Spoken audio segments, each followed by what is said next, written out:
Hi everyone, welcome to my YouTube channel. This is our weekly analysis kay BTC every Monday. Thank you for your patience and apologize sa delay. Medyo nagka-problem yung internet ko. So, nag-explain din. So, yon. Pero again, anyways, balik na tayo dito sa BTC analysis. Good for 1 week naman yung bias nito. So, hindi kayo mahuhuli. And kung makikita niyo dito si BTC, currently ranging siya. So, bago ko to i-topic, gusto ko uh, bumalik muna tayo sa previous lesson para alam nyo kung saan nanggagaling yung ine-explain ko dito. Kasi baka hindi nyo napanood yung last week. So, discuss natin. Ito yon. Okay? So, ang bias ko dito, bearish. This is February 10. And makakakita tayo ng red momentum pababa. So, currently, nasa 100.02 si BTC. Yan pa rin yung range ng discounted area natin. So, number one, sabi ko, is the area, ito yung area where I will look for short entry. Okay? Number one, as a swing trader, medyo malayo to. Kaya kahit si BTC, umakyat ng 108K, bearish pa din ako as a swing trader. Okay? So, for higher time frame yun. Ngayon, second zone to sell short, this is just a minor reaction. However, we can trade this for lower time frame. Ito yung number 2. And makikita nyo sa recent price ni BTC ngayon, nag-top siya dito sa number 2. Later, papakita ko sa inyo.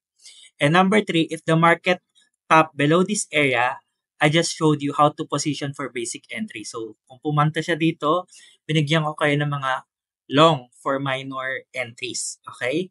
So, number 2 yung ginawa niya dito. Second zone to sell short, this is just minor action. However, we can trade this for lower time frame. So, balik tayo dito. Ayan. Last time, nandito si Price. Okay? Nung nag-discuss tayo, then umakyat siya doon. Okay? Nung umakyat siya, hindi tayo mag-change ng bullish bias. Kasi expected natin na umangat talaga siya doon para mag-sell off. Okay? Kasi nung umakyat siya dyan, nag-change tayo ng bias na into bullish, which is bullish naman talaga siya sa lower time frame. Pero as a swing trader, higher time frame, bearish tayo. Okay? So expect natin siya umakyat dyan. Ngayon, nag-react si market dyan ng konti sa sell zone, then nag-react ulit ng pababa. And ito nga yun. So, kung gusto nyo malaman kung saan nag-shift to si market, ito, okay, zoom ito. Sinip niya yung liquidity dito. Okay? So, swift. And nag-react siya. Medyo maganda yung capture niya dyan. Etong momentum, hindi pa niya ginagawa, pero sooner or later, gagawin niya dyan sa area na yan. And i-stretch ko lang to dito. Okay? So, malapit na ulit mag-momentum down si market. Pero coach, anong bias ko for this week? Bearish pa rin yung bias ko. As is yung number 1, si number 2 nag-create na ng reaction. So, bakit bearish ang bias ko? Kasi itong area na to, 1, 2, and 3. Okay? Yan yung mga valid area na masasabi mo na si market is bearish pa din. Pinupush pa rin siya pababa. So, pag may nagpapakita si market sa lower time frame ng bullish na ganyan, careful kayo sa long. Bakit? Kasi hindi tayo sure kung hanggang saan siya maglulong. Pero sure ako na bababa siya hanggang dito sa ilalim. So, nagigets niyo yung point? Kaya ayaw ko mag-counter trend yung mga newbies or yung mga beginner sa trading. Kasi yes, nagpa-pump si market sa lower time frame. Expected natin na umangat siya dyan. Pero hindi natin alam kung hanggang saan. Ang sure ako is bababa siya dito. Kasi again, ang bias natin is bearish. So, pinasok ko to sa loob. Dito ako po nag-entry. And papakita ko sa inyo. So, nung nag-tap siya dyan sa sell zone, may pinasukan ako dito sa area na to. Sa number 2. Zoom in natin sa 1 hour.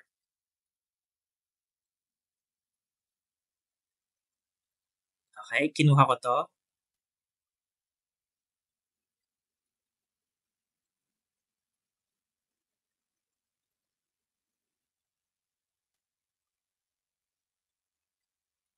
Okay, sa 4 hours. Gets niyo kung paano ko kinuha yung nirefine ko lang yung order block, delete ko. Nirefine ko lang yung order block doon sa 1 hour. Kasi um, itong top na to, within the zone naman siya. So, nung nag-top siya ulit, kinuha ko yung POI doon kasi may liquidity dito. Ayan, may liquidity. So again, if hindi ka familiar sa liquidity, tinapik ko na rin yan sa previous video ko sa TikTok. Uploaded na dyan yung recorded. Uploaded na dyan yung recording. So, pwede mong panoorin. So, yan. Nag-top siya. Nakapasok ako dyan, 98656. So, ito yung entry ko. 98656, yung yellow. 98656.3. Okay. And ang SL ko, 100,229.3.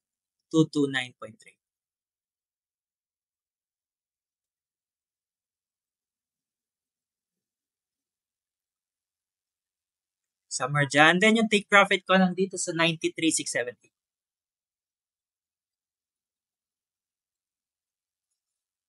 So disclaimer, wag nyo tong sabayan kasi ang layo na nung nireact ni market and nandito na siya. Stay tuned hanggang matapos tong video kasi bibigyan ko kayo ng pwedeng entry type. So from this sell zone, na-minimize ko na siya dito. Na-refine ko na siya into 1 hour. So 1 hour POI. Nakapasok na rin tayo.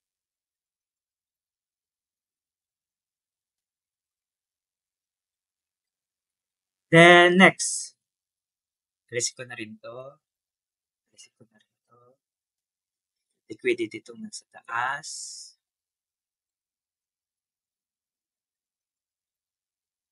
Yan, kunin mo na lang yan. Yung high niya.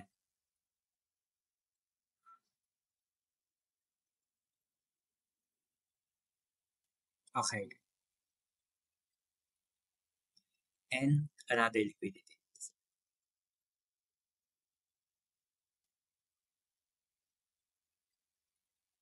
Okay, explanation tayo.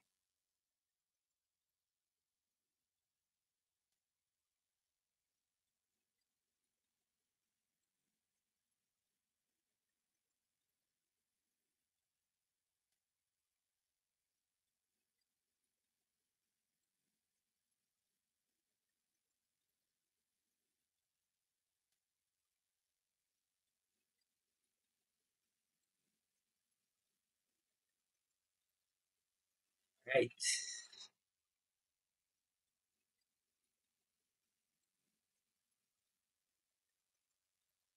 Okay.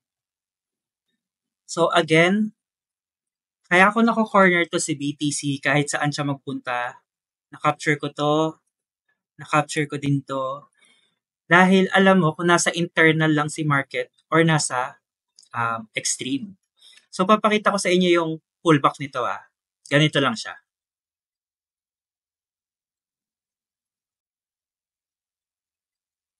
So ipapakita ko sa inyo kung paano ko nakaka-capture si BTC kasi ganito lang yung pullback niya. Tanggal yung noise.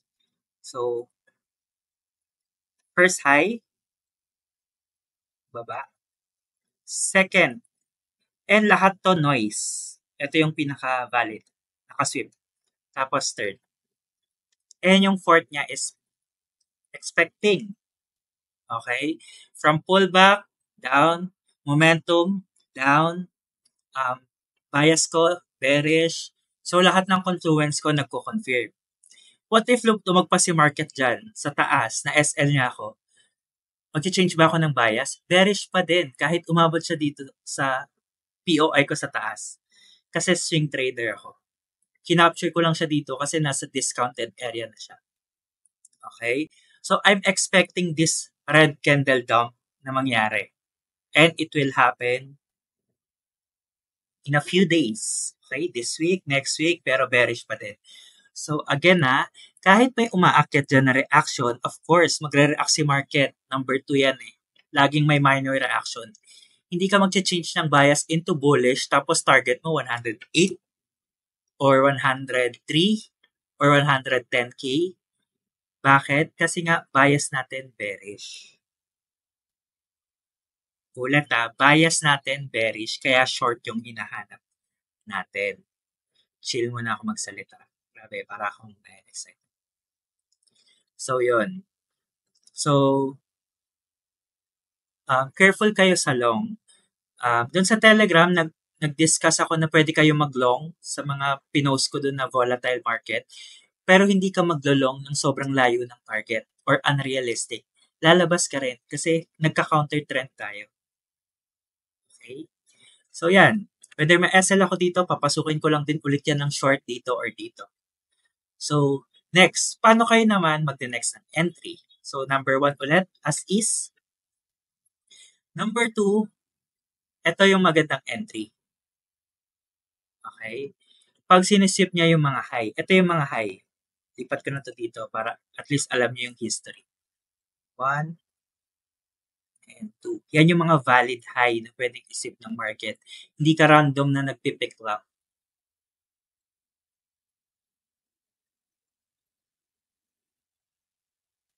Okay? Linisin ko na to. Alisin ko na rin to Sell zone natin. POI natin. Valid na. Change na. Imbalance natin. Goods pa rin. What else? Alisin ko na tong liquidity dito. Ay, wag muna. Sa next na lang. So, momentum. Ngayon, i-stretch ko na to si 1 dito. Ay, then, dyan lang. Baka magulo kayo sa pinaka-swing tsaka sa minor lang. So, dyan yung first reaction ni market, number 1. 1 pa rin natin yan as is. Okay. Swing. Number 2, ito yung next POI.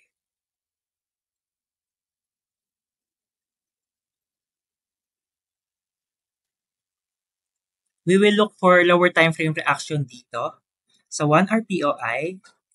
If ever kahit lumagpas siya dyan, or dito na lang, hold on.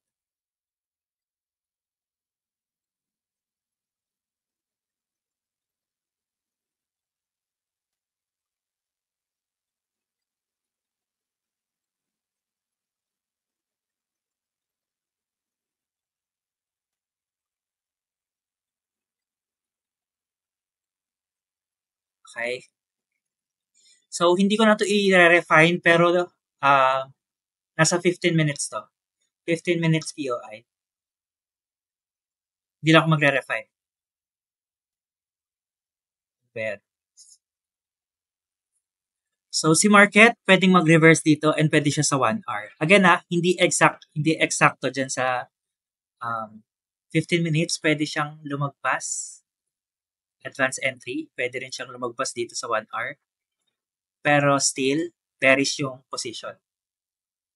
And targetin nyo itong opposing liquidity sa ilalim and yung momentum, i-maximize niya yan. Pero again, trade at your own risk, do your own research, your analysis. Guide lang to sa inyo na pwede nyong gawin. Pwede kayo mag-short dyan and pwede kayo mag-long sa tuwing tumatapik dito si market sa liquidity sa ilalim. Parang ito, tumapik siya ng konti and nag-long siya ng ganon. Makakamagkano ka na dyan na PNL. Okay? So again, ang ina-expect ko is itong red momentum pababa, TP hit, then lilipat ako ulit ng bullish kasi tatapik yan dito sa ilalim. Ganun lang. Pero hindi siya bullish na long term. Bullish lang siya for reaction. So that's it. Ang number 3 natin is pag tumapik siya ulit dito. So medyo wala masyadong update kasi as you can see si BTC nandyan lang since February 3. Ranging lang sa akin yan. In short, one leg lang to. Internal lahat yan. And may papakita ko sa inyo example sa bonus pagtapos nitong video. Yan, 3. Look for short-term long position. Okay, short-term lang kasi bearish ang bias natin. So for the bonus part, para maintindihan nyo kung saan ako nanggagaling dito, Matagal ko ng notes to. Okay? So, one leg sa akin yan, lahat to internal, and papakita ko sa inyo yung reference. Let's go sa first image. So, ito yon. Matagal na tong picture na to. 2024 pa to ng January 27. So, yan. Single leg lahat to. Pababa. Higher time frame. And lahat ng makikita mo dyan sa loob is inside bar, inside structure, um, inside candle, depende kung paano mo siya nakikita and ano yung term nyo. Inside bar in this one leg. But it has an up and down pullback inside, so it's called internal structure. Kaya siya nagiging internal structure sa loob ng inside leg kasi nagkikreate siya ng up and downs. Nagkikreate siya ng kanya-kanyang structure. Next image. Okay? So within that inside leg, okay, pag nag-zoom in ka sa isang leg lang din nun, yan, zoom in tayo dito, kunin lang natin tong part na to. Magkakaroon pa rin tayo ng reaction. So, balik tayo sa next image. Okay? So yan, makikita nyo, yung yellow na yon, this is 30 minutes, one leg, down to 5 minutes. So yung one leg na nakuha natin sa 30 minutes, may dalawang leg sa 5 minutes. Okay? Nagigets nyo ba? Pero lahat to, whether 5 minutes or 30 minutes, nandun lang yan sa inside leg ng higher time frame. And sa loob ng 5 minutes na yan, may bullish lang din. So, kaya kayo na-confuse kay BTC na nagbo-bullish siya kasi pinakitaan kayo ng, sabi natin, 30 minutes or 15 minutes na nagbo-bullish si market. Ayan, paangat. Pero again, babalik ka ulit sa pinaka-bias mo sa higher time frame. Itong inside leg. Bearish, and lahat ng nandito is bearish din. Internal structure. Unless butasin niya yung taas. Pwede ka mag-change ng sentiment and ipasok niyo yung confirmation niyo ng reversal. So, yun lang for bonus part. And ito yon, inside leg, tapos lahat yan, internal structure lang. So, kahit anong gawin na dyan, bearish pa rin si market. Kailangan niya munang daanan to. Itong next, liquidity. And ito yung pinaka-last part. Yung high ng leg na yon. So, that's it. Medyo mahaba yung video. Thank you for waiting and subscribe if may natutunan kayo. Comment pag may hindi kayo na-gets and feel free to message me. Yun lang. Thank you and see you ulit sa next video. Sige, bye-bye.